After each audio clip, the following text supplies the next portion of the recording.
Salut les filles, eh bien nous voilà pour les 5e blocs de notre quilt broderie mystère 2026. Donc aujourd'hui je vais vous présenter 2 blocs, ce sera les avant-derniers et je vais vous présenter aussi l'arrière, le dessous. Et on va attaquer le montage. Ils sont tout attachés parce que justement j'ai attaqué un petit peu le montage. Donc ceux d'aujourd'hui ce sont des roses trémières et des lavandes. C'est un peu de saison.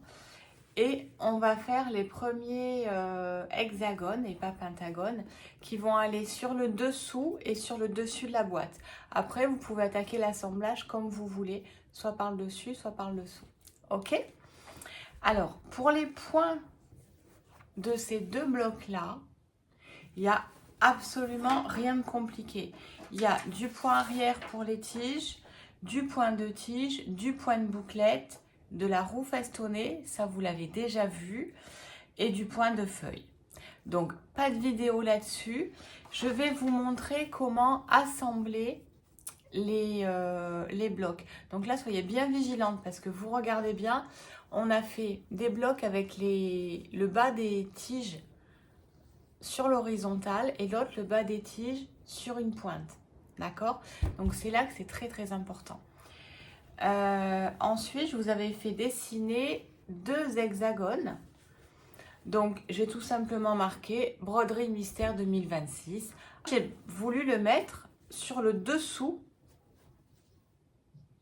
de mon objet. Non, ça va faire une boîte, je vous le dis. Ça va faire une boîte. Je dois avoir un prototype. Mon prototype est là. Voilà. Ça va faire ce genre de boîte. Bon là, je l'ai fermée parce que sinon, je n'allais pas pouvoir l'utiliser. Donc, ça fait ce genre de choses et on va l'ouvrir par ici. Donc, moi, le broderie 2026, je l'ai mis dessous. Et dessus, on fera une fleur la fois prochaine. Voilà. Donc, maintenant, sur la planche, je vais vous montrer comment on assemble les blocs. Ok. Pour ce faire, j'ai utilisé du cordonnet. Vous voyez, c'est un fil qui est un petit peu plus épais. Donc, cordonnet chez Gutermann, voilà. Et je vais vous montrer aussi, ça va être important sur la planche, la manière. Je vous le montre ici. Donc, autour de l'hexagone, d'accord, vous allez mettre toutes vos fleurs avec les tiges vers un horizontal. D'accord? Quand vous tournez, c'est systématiquement vers un horizontal. Et ensuite, ça je vais vous le montrer à plat. Une fois que vous êtes sur votre horizontale, vous allez faire en haut à gauche et vous mettez votre fleur orientée sur le vertical. Et le suivant, pareil. Je mets la fleur comme ça et je fais en haut à gauche celle avec la pointe en bas. D'accord? Je vous montre tout ça à plat, ce sera plus facile. À tout de suite. Alors, nous voilà sur la planche. J'ai étalé mon hexagone que je vais situer au milieu. Donc là, attention, il est à l'endroit. Ça nous fera l'envers de la boîte, hein, puisque notre boîte va se monter comme ça. D'accord? Ok.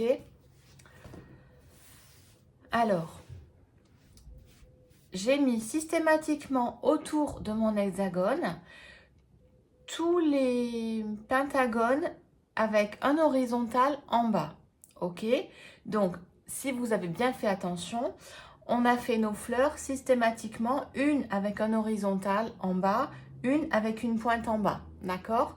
Donc, vous pouvez mélanger les pointes, pas forcément de faire bloc 1, bloc 2, bloc 3, ça c'est sûr.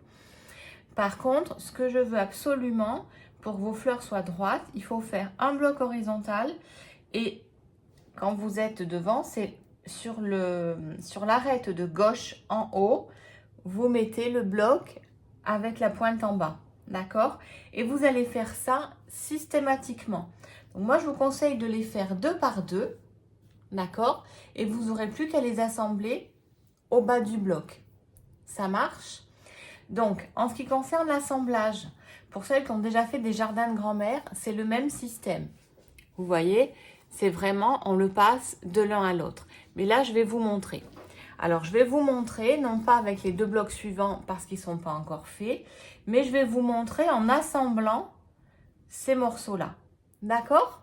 Puisque de toute façon, c'est en assemblant ces morceaux-là que notre boîte va se construire. Donc voilà, pour assembler vos morceaux, vous allez plier. C'est pour ça qu'on a mis une mousse, mais c'est très très malléable, vous voyez. Vous le pliez bien arête contre arête. Ok.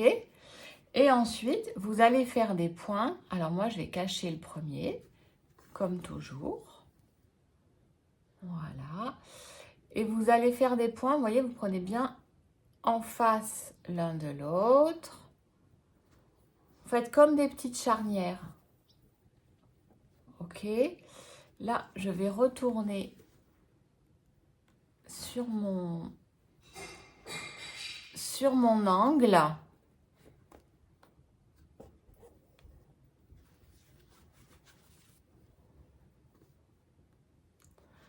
Donc là, je fais un point sur lui-même. Vous voyez, ça le ferme très très bien.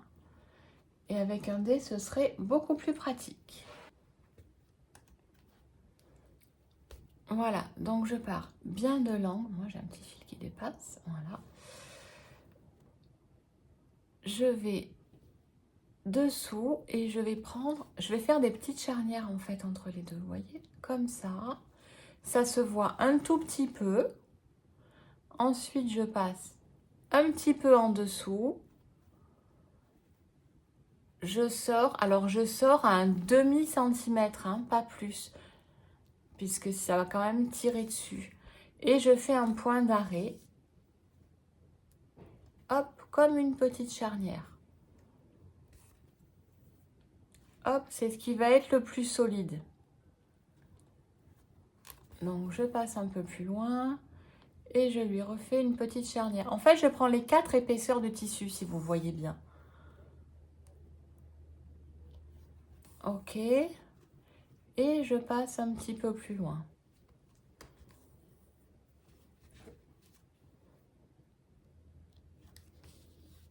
Hop. Vous voyez, j'en fais 2 l'un sur l'autre.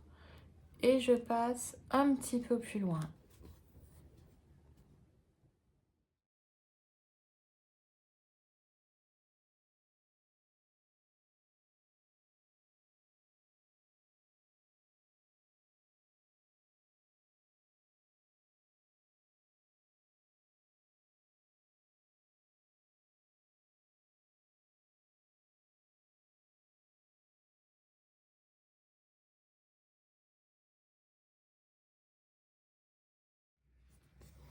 Vous voyez, là, je le fais avec vous.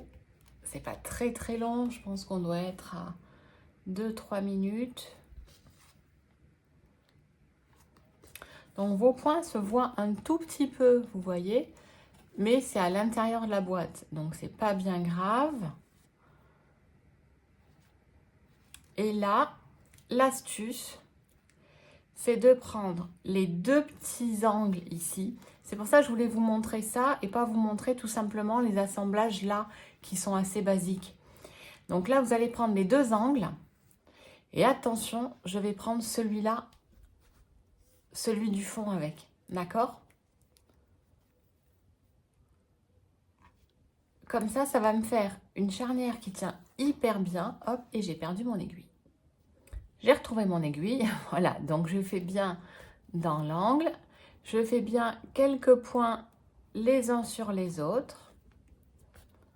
Je passe dans la boucle et je vais le perdre dans la mousse. D'accord? Attention de ne pas déborder en dessous. Ok? Et vous allez faire ça sur tous les morceaux. Vous voyez? Et ça commence à faire un montage. Voilà, là, c'est mon hexagone. Et vous voyez, ça commence à faire la forme de la boîte. Ça marche et ça va venir comme ça. Ok? Alors, vous voyez, voilà, là on a attaqué le montage. Le montage, vous voyez bien, ça commence à faire la forme. Je ne vais pas aller plus loin pour ce mois-ci parce que sinon, elle va déjà être en forme quand je vais vouloir assembler les 2 derniers blocs et le dessus. D'accord?